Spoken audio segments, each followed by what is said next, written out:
Do more. That's what Americans demand of their presidents these days. A real president, Democrat or Republican, knows how to use the office.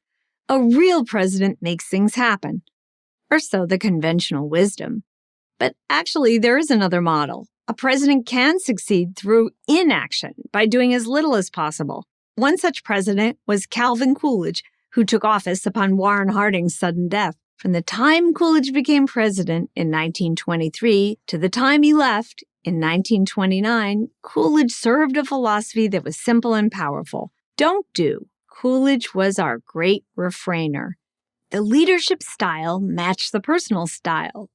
Coolidge did not waste words, hence his nickname, Silent Cal. For these quiet ways, the 30th president absorbed much abuse. A Washington socialite, Alice Longworth, said that Coolidge looked like he'd been weaned on a pickle. Coolidge indeed cut a sharp contrast to Alice's father, Theodore Roosevelt, who had served a decade and a half earlier. And what a contrast Coolidge provides with another Roosevelt, Franklin, who came just a few years later. Born on July 4, 1872, in rural Vermont, Coolidge embodied the simple virtues of his forebears. He was hardworking, sober, and cautious. He was also fearless. A lifelong civil servant, he worked his way up from city councilman to governor of Massachusetts.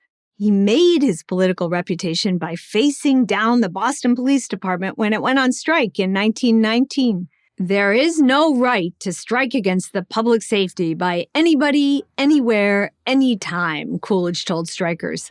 Then the Coolidge administration fired them all and built a new department from scratch.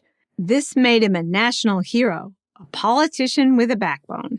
The refrainer brought that backbone into the White House and got the kind of results men of action long for, especially economic results. Low unemployment, often well below 5%, low taxes, higher wages, fewer strikes, new technology for the masses, a Model A or a Bell phone or an RCA radio. And most remarkable of all, a shrinking federal budget. If you remember just one fact about Coolidge's presidency, let it be this. Coolidge left the federal budget lower than he found it. How did Coolidge do it? First, he resisted taking unnecessary action himself. Second, he imposed the same discipline on Congress. That wasn't easy in the early 1920s. The progressive movement was on the march. Just as now, progressives always wanted to do something. Progressive plans included more aid for agriculture, encouraging unions, increasing taxes, and nationalizing important industries such as railroads and utilities. Coolidge blocked the progressives and thereby blocked their expansion of government. He vetoed farm subsidies twice, even though he personally came from farming country. Coolidge was sympathetic to farmers, but helping them wasn't the government's function.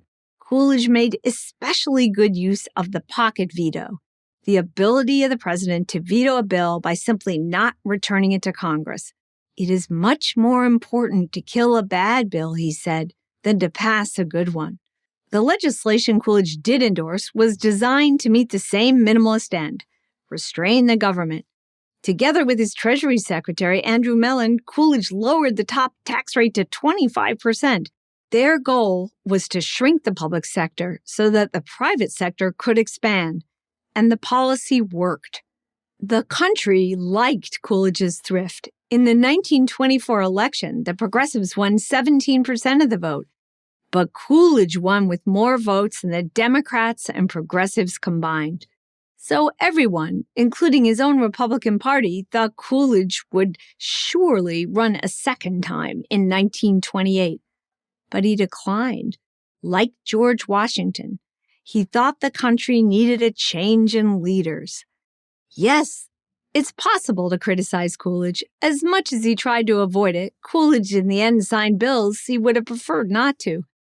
And the president showed a penchant for protectionism, rarely a sound economic policy.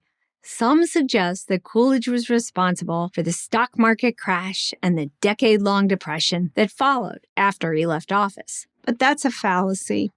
The depression stretched so long not because of too little action from Calvin Coolidge, but because of too much action by his successors. It is ironic that a man of such personal modesty presided over the era known as the Roaring Twenties. But that was the paradox. Coolidge was a Scrooge who begat plenty.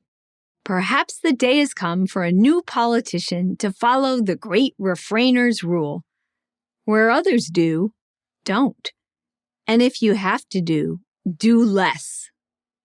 I'm Amity Shlaes, author of Coolidge and chairman of the Coolidge Foundation for Prager University. Thank you for watching this video. To keep PragerU videos free, please consider making a tax-deductible donation.